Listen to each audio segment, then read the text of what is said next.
ಆಸ್ತಿ ಹೋದ್ರೆ ನನ್ನ ಮೊಮ್ಮಗಳು ಎಲ್ಲಿ ನೋವು ಪಡ್ತಾರೋ ಅಂತ ಯೋಚನೆ ಮಾಡಿ ಸುಮ್ಮನಿದ್ದೆ. ಇನ್ನು ನಾನು ಯೋಚನೆ ಮಾಡೋದ್ರಲ್ಲಿ ಅರ್ಥ ಇಲ್ಲ.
ಹಾಕು.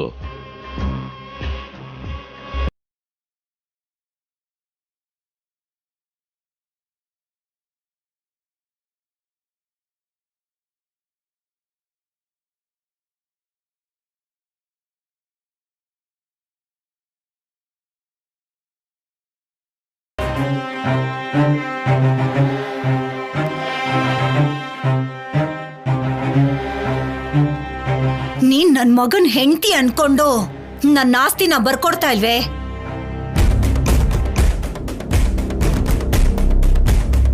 ಆದ್ರೆ ನೀನ್ ನನ್ ಸೋದ್ರ ಸೊಸೆ, ನಮ್ಮ ಅಣ್ಣನ್ ಮಗಳು. ಎಷ್ಟೇ ಬೇಡ ಅನ್ಕೊಂಡ್ರು ನನ್ ರಕ್ತಾನೆ.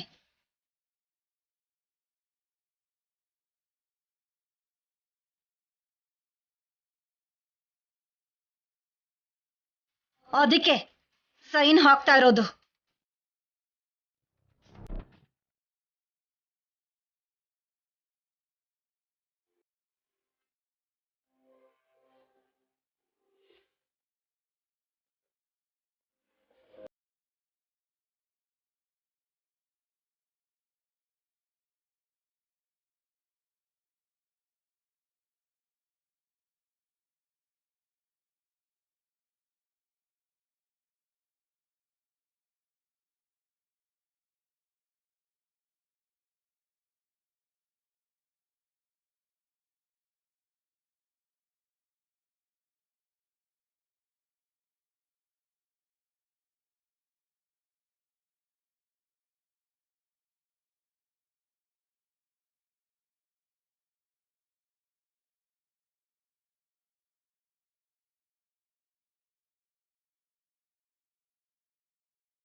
ಹೊರಟೋಗು ಇಲ್ಲಿಂದ. ಸಂಪದ, ನಿನಗೆ ಬೇಕಾಗಿರೋದನ್ನ ನಿನಗೆ ಕೊಟ್ಬಿಡ್ತೀವಿ. ನಮ್ಮನ್ನ ನಮ್ಮ ಪಾಡಕ್ಕೆ ಬಿಟ್ಬಿಟ್ಟು ನಿನ್ ದಾರಿ ನೋಡ್ಕೊಂಡು ಹೋಗು. ಹೋಗು.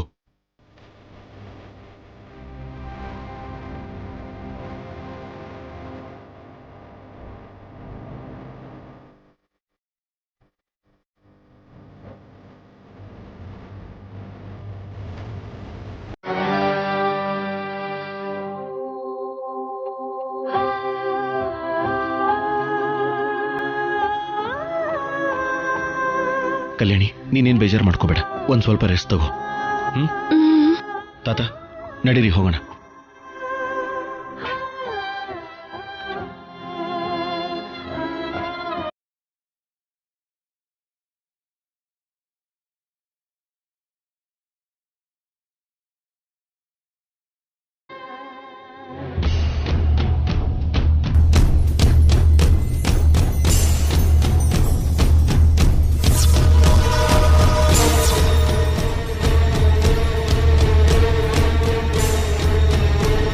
ನಿನ್ಗೆ ಆಸ್ತಿ ಬರ್ಕೊಡೋದಕ್ಕೋಸ್ಕರ ನನ್ನವರಿಗೆ ನಾನು ಮೋಸ ಮಾಡ್ಬೇಕಾಗಿ ಬಂದಿದೆ.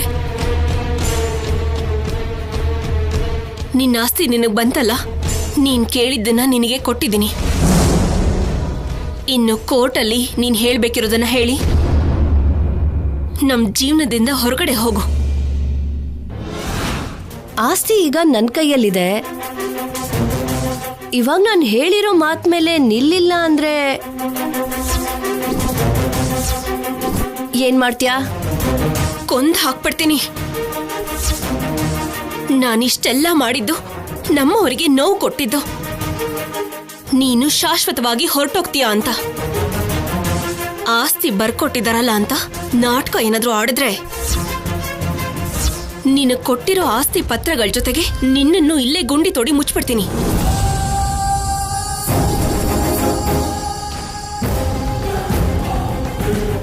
ಸರಿ, ನಾನು ಏನ್ ಮಾಡ್ದೆ ಹೋದ್ರು ನೀನು ಶೂಟಿಂಗೂ ಮಾಡಕ್ಕಾಗಲ್ಲ, ಹೀರೋಯಿನ್ನೂ ಆಗಕ್ಕಾಗಲ್ಲ. ಮನೆ ಹೊಸ್ಲು ದಾಟ್ಕೊಂಡು ಹೋಗಿ ನೀನು ಹೀರೋಯಿನ್ ಆಗ್ಬೇಕು ಅಂದ್ರೆ ಮನೆಯಲ್ಲಿ ಯಾರೂ ಒಪ್ಕೊಳ್ಳೋದಿಲ್ಲ.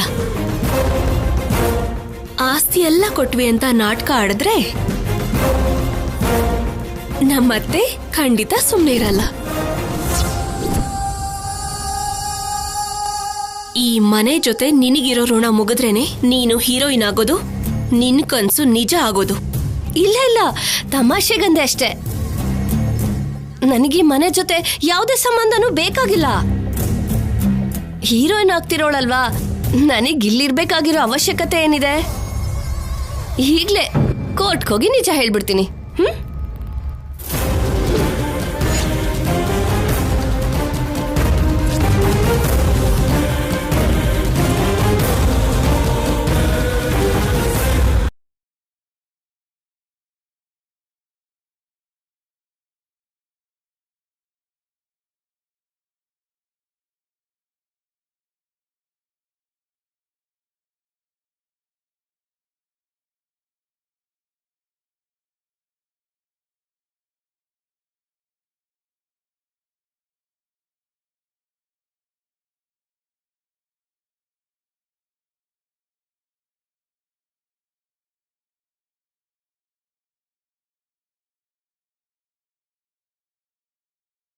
ಅಜ್ಜಿ, ಹುಷಾರಮ್ಮ.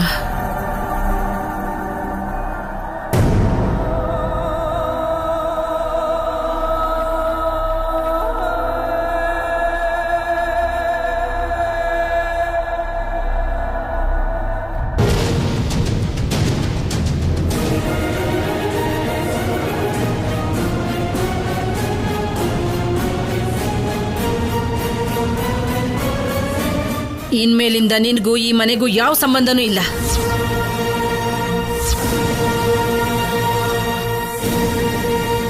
ಹೆಜ್ಜೆ ಹೊರಗಡೆ ಇಟ್ಟ ಮೇಲೆ ಮತ್ತೆ ನನ್ನ ಮೊಮ್ಮಗಳ ಜೀವನದೊಳಗಾಗ್ಲಿ ಮೊಮ್ಮಗನ ಜೀವನದೊಳಗಾಗ್ಲಿ ಮತ್ತೆ ಬರ್ಬೇಕು ಅಂತ ಪ್ರಯತ್ನ ಪಟ್ಟಿಯೋ,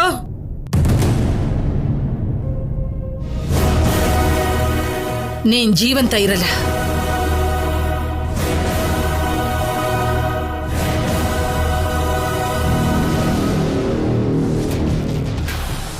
ಮತ್ತೆ ಬರೋದಾ? ಬಂದು ನೋಡು ಅನ್ನೋ.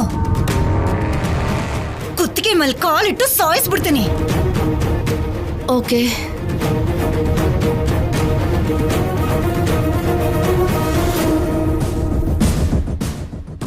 ಆಸ್ತಿ ಹೋಯ್ತು ಅನ್ನೋ ಫ್ರಸ್ಟ್ರೇಷನ್ ಅಲ್ಲಿದ್ದೀರಾ?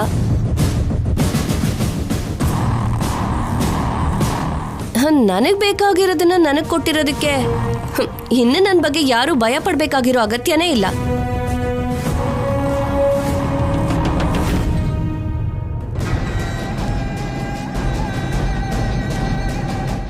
ಶೌರ್ಯನ್ ಜೊತೆ ಸಂಸಾರ ಮಾಡ್ಕೊಂಡು 4 ಮಕ್ಕಳನ್ನ ಹೆತ್ತು ನಿಮ್ಮೆಲ್ರಿಗೂ ಸೇವೆ ಮಾಡ್ತಾ ಇಲ್ಲಿರ್ಬೇಕು ಅಂತ ನನಗೂ ಏನಿಷ್ಟ ಇಲ್ಲ.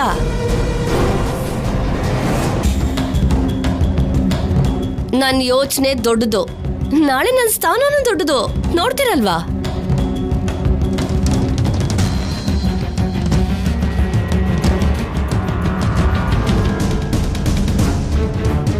ಅಜ್ಜಿ, ನಾವು ಹೋಗಿ ಬರ್ತೀವಿ. ಒಳ್ಳೇದು, ಹುಷಾರು.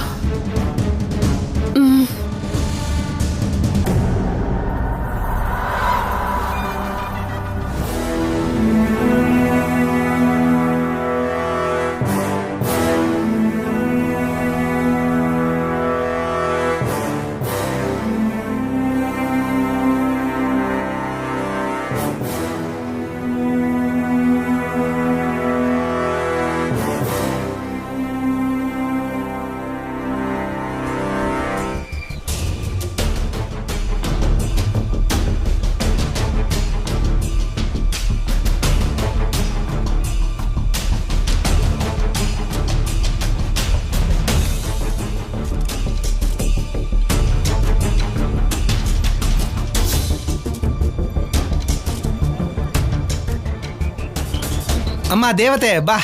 ಅಮ್ಮ, ಎಲ್ಲ ಆಧಾರಗಳ ಜೊತೆಗೆ ಪಕ್ಕಾ ಫೈಲ್ ರೆಡಿ ಮಾಡಿದೀನಿ. ಇನ್ನು ನಿನ್ನ ಸಂಸಾರಕ್ಕೆ ಯಾವುದೇ ಚಿಂತೆ ಇಲ್ಲ. ನೀನ್ ಯಾರಿಗೂ ಹೆದರೋ ಅವಶ್ಯಕತೆ ಇಲ್ಲ. ನಿನ್ನ ಗಂಡನ ಜೊತೆಗೆ ನಿನ್ನ ಮಗು ಜೊತೆಗೆ ದೇವಾಲಯದಂತಿರೋ ಆ ಮನೇಲಿ ಆನಂದವಾಗಿರ್ಬೋದಮ್ಮ.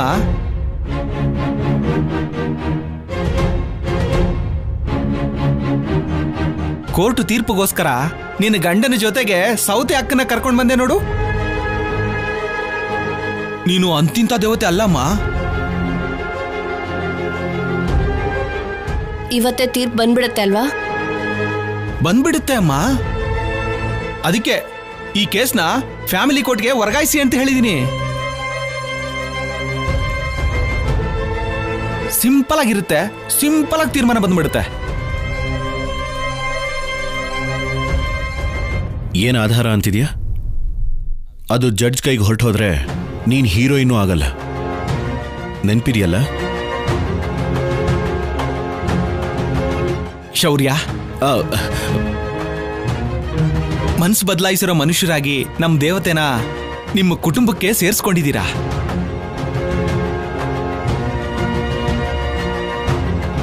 ತೀರ್ಪಿನ ನಂತರ ನಿನ್ನ ಜೀವನದಲ್ಲಿ ಇವಳನ್ನ ಚೆನ್ನಾಗಿ ನೋಡ್ಕೋಬೇಕು, ಸರಿನಾ? ಆಧಾರ ಎಲ್ಲಿ? ಇಲ್ಲಿದೆ ಅಮ್ಮ. ನೀನು ಆ ಮನೇಲಿ ಕಾಲಿಟ್ಟಾಗ್ಲಿಂದ ಶ್ರೀರಾಮ ನವಮಿ, ಅಮ್ಮನವ್ರ ಪೂಜೆ, ನಿಮ್ಮ ಅನ್ಯೋನ್ಯತೆ, ನಿಮ್ಮ ಮನೆಯವರೆಲ್ರಿಗೂ ನಿನ್ ಮೇಲೆ ಇಟ್ಟಿರೋ ಅಭಿಮಾನ ಎಲ್ಲ ಎಲ್ಲ ಕವರ್ ಮಾಡಿದೀನಮ್ಮ. ನೀವು ಜಡ್ಜಿಗೆ ತೋರಿಸ್ಬೇಕಾಗಿರೋ ಆಧಾರಗಳು ಅದಲ್ಲ. ಮತ್ತೆ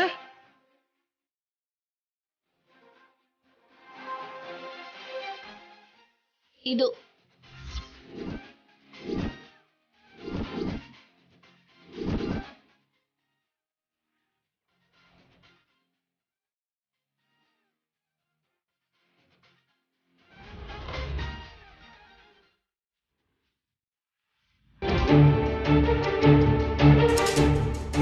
ಏನಮ್ಮ ಇದು?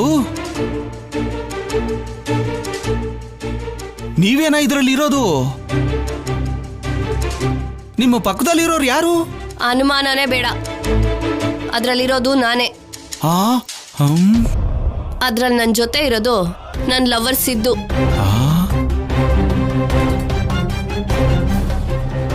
ಅವನ ಜೊತೆನೆ ನಾನು ಓಡ್ ಹೋಗಿದ್ದು. ಅಮ್ಮ, ದೇವತೆ ಅನ್ಕೊಂಡಿದ್ನಲ್ಲಮ್ಮ ಅಂತ ನೀವ್ ಅನ್ಕೊಂಡ್ರಿ. ನಾನ್ ಹೇಳಿದ್ನ ನಿಮ್ಗೆ? ಏನಾದ್ರೂ ಹೇಳಕ್ ಮುಂಚೆನೆ ಆಹಾ ಓಹೋ ಅಮ್ಮ ಅಮ್ಮ ಅಂತ ಓವರ್ ಆಕ್ಟಿಂಗ್ ಮಾಡ್ತೀರಾ ನೀವು. ನೀವು ನನ್ನನ್ನು ಹಾಗ ಅನ್ಬಾರ್ದಮ್ಮ. ಕೋರ್ಟ್ ಆಗಿರೋದಕ್ಕೆ ತುಂಬಾ ಕಡಿಮೆ ಮಾತಾಡ್ತಿದ್ದೀನಿ. ಹೋಗ್ ಕೆಲ್ಸ ನೋಡ್ಕೊಳ್ಳಿ. ನಿಮ್ಮನ್ನು ಹೀಗೆ ಊಹೆ ಮಾಡ್ಕೊಳಕ್ ಆಗ್ತಿಲ್ಲ ಕಣಮ್ಮ. ನನ್ಗೆ ಹೊರಗಡೆ ತುಂಬಾ ಮುಖ್ಯವಾಗಿರೋ ಕೆಲ್ಸಗಳಿದೆ. ಮೊದ್ಲು ಜಡ್ಜ್ ಹತ್ರ ಹೋಗ್ತೀರಾ ಇಲ್ವಾ? ಹೌದು, ನಮ್ ಸಂಪದಂಗೆ ತುಂಬಾ ಮುಖ್ಯವಾದ ಕೆಲ್ಸ ಇದೆ. ಹೋಗ್ಲಿ ಬಿಡಿ ಕರುಣಾಕರ್ ಅವ್ರೆ. ಸರಿನಮ್ಮ, ಬನ್ನಿ. ಮಗುಗೋಸ್ಕರ ಕೋರ್ಟ್ವರೆಗೂ ಬಂದೆ. ಎಲ್ಲ ಚೆನ್ನಾಗೇ ಇದ್ರೆ ನಿನ್ ಗಂಡನ ಜೊತೆ ಮತ್ತೆ ಒಟ್ಟಿಗೆ ಇರ್ತೀನಿ ಎಂದೆ. ಅದಕ್ಕೆ ನಿನಗೆ ಕೊಟ್ಟಿದ್ದ ಗಡುವು ಮುಗ್ದೋಯ್ತು. ಇನ್ಮೇಲಾದ್ರೂ ಗಂಡ ಹೆಂಡತಿ ಒಟ್ಟಿಗೆ ಇರ್ಬೇಕು ಅನ್ನೋ ನಿರ್ಧಾರಕ್ಕೆ ಬಂದ್ರ?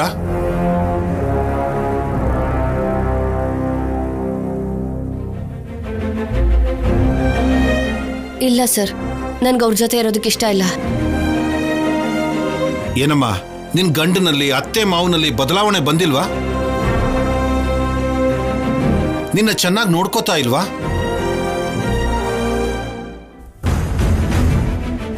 ಕರುಣಾಕರ್ ರಾವ್ ಅವ್ರೆ, ಅವ್ರ ಮನೆಯಲ್ಲಿ ಈ ಹುಡುಗಿನ ಹೇಗೆ ನೋಡ್ಕೋತಿದ್ದಾರೆ ಅನ್ನೋದನ್ನ ಅಬ್ಸರ್ವ್ ಮಾಡಿ ಹೇಳಿ ಎಂದಿದ್ದೆ.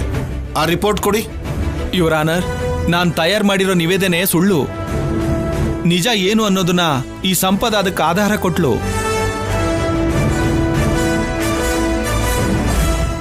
ಇಲ್ಲಿ ಕೊಡಮ್ಮ.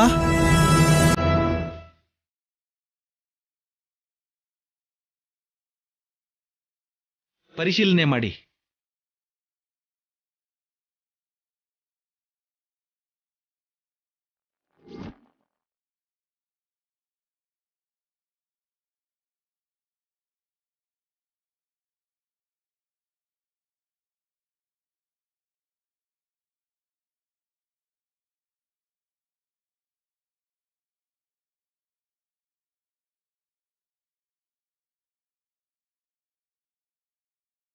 ಏನಮ್ಮ ಇದು? ಕೋರ್ಟಲ್ಲಿ ಶೌರ್ಯ ಅವ್ರ ಮೇಲೆ, ಅವ್ರ ಕುಟುಂಬದವ್ರ ಮೇಲೆ ಮಾಡಿರೋ ಆರೋಪ ಏನು? ಈ ಫೋಟೋ ಏನು?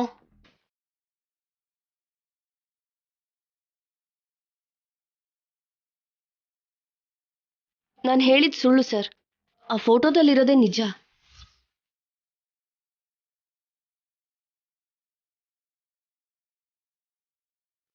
ಆ ಮನೆಗೆ ನೀವು ಕಳ್ಸಿದ್ಮೇಲೆ ಅವ್ರ ಒಳ್ಳೆತನ, ಅವ್ರು ನನ್ನ ಮೇಲೆ ತೋರಿಸ್ತಿರೋ ಅಭಿಮಾನ ನೋಡಿದ್ಮೇಲೆ ಅಷ್ಟು ಒಳ್ಳೆ ವ್ಯಕ್ತಿಗೆ ಹೆಂಡತಿಯಾಗಿ ನಾನು ಸರಿ ಹೋಗಲ್ಲ ಅಂತ ಅರ್ಥ ಆಯ್ತು.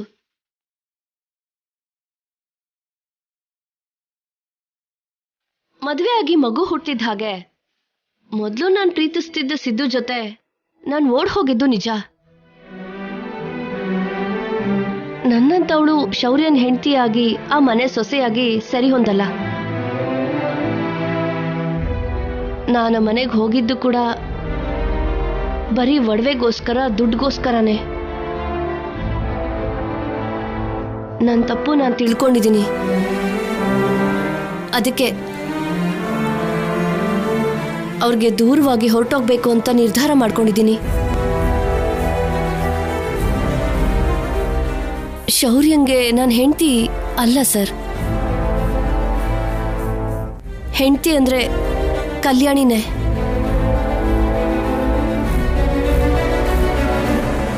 ಶೌರ್ಯಗೂ ನನಗೂ ಯಾವ ಸಂಬಂಧನೂ ಇಲ್ಲ. ನನ್ನ ಗಂಡನ್ಗೆ ನಾನು ಮೋಸ ಮಾಡಿರೋದಕ್ಕೆ ಅವ್ರಿಗೆ ನಾನು ಯಾವತ್ತೂ ಹೆಂಡತಿ ಆಗೋದಕ್ಕಾಗಲ್ಲ. ನಾನು ಬರವಣಿಗೆ ರೂಪದಲ್ಲಿ ಬರೆದು ಕೊಟ್ಟಿದ್ದೀನಿ ನೋಡಿ.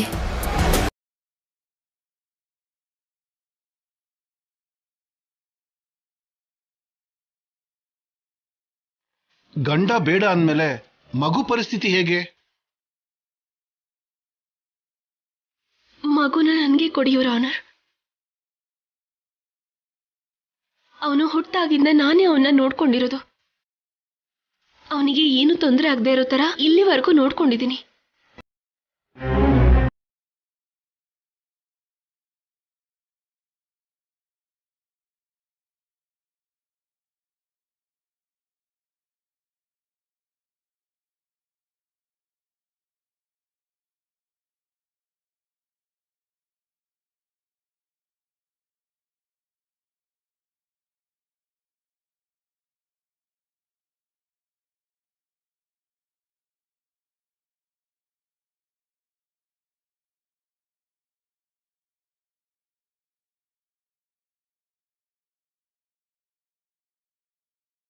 ಇಲ್ಲ ಅಂದ್ರೆ ಯಾರಾದ್ರೂ ಬೆದರಿಸಿದ್ದಕ್ಕೆ ಈ ರೀತಿ ಮಾತಾಡ್ತಾ ಇದೀಯಾ?